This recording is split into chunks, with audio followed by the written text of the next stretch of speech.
ছেলেরা অন্ডকোষ কেটে ফেললে সেটা বেশি কার্যকরী উপায় হবে ছেলে সন্তান পাওয়ার জন্য।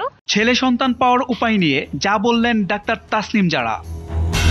পুত্র সন্তান লাভের জন্য সহবাসের সময় কি কোনো বৈজ্ঞানিক পদ্ধতি রয়েছে, এমন একটি প্রশ্নের উত্তরে ডাক্তার তাসনিম জারা বিস্তারিত আলোচনা করেছেন।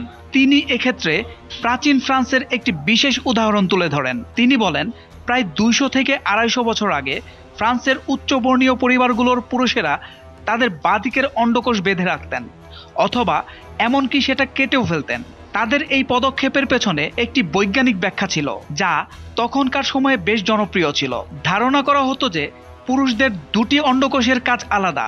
সাধারণত ডান দিকের অন্ডকোষ বড় হয়ে থাকে এবং এই অন্ডকোষ থেকে পুত্র সন্তান হয়, আর বাঁদিকের অন্ডকোষ থেকে কন্যা সন্তান হয়। তাই তারা বাঁদিকের অন্ডকোষ কাটিয়ে ফেলতো বা বেঁধে রাখতো, যাতে পুত্র সন্তান লাভ সম্ভব হয়।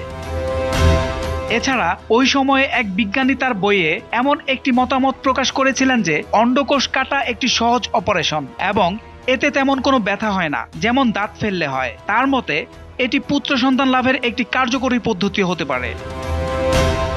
অন্যদিকে যারা অন্ডকোষ কাটানোর সাহস পেতেন না, তাদের জন্য ওই বিজ্ঞানী আরেকটা পদ্ধতি পরামর্শ দিয়েছিলেন। তিনি বলেছিলেন, স্ত্রীরা সহবাসের পর এক পাশে কাত হয়ে শুয়ে থাকলে তাদের ডিম্বাশয়ের এক পাশ থেকে ছেলে এবং অন্য পাশ থেকে মেয়ে সন্তানের জন্ম হয়। অতএব তারা যে লিঙ্গের সন্তান চায় সেদিকে কাত হয়ে শুয়ে থাকতে বলেছিলেন। এখনকার যুগে এইসব পদ্ধতি হাস্যকর মনে হলেও তখনকার সময়ে এই ধারণাগুলি বেশ জনপ্রিয় ছিল। ওই বিজ্ঞানীর বইটির নাম ছিল the art of having boys, যা সেই সময় অনেক বিক্রি হয়েছিল। আজকের দিনে যদি কেউ আপনাকে পুত্র সন্তান পাওয়ার জন্য কোনো অদ্ভুত পদ্ধতির কথা বলেন, তবে সেগুলো এড়িয়ে চলা উচিত।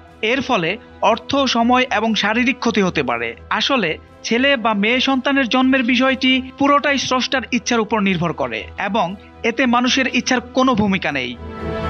সোহেল মাহমুদ, দৈনিক নতুন সময়, ঢাকা।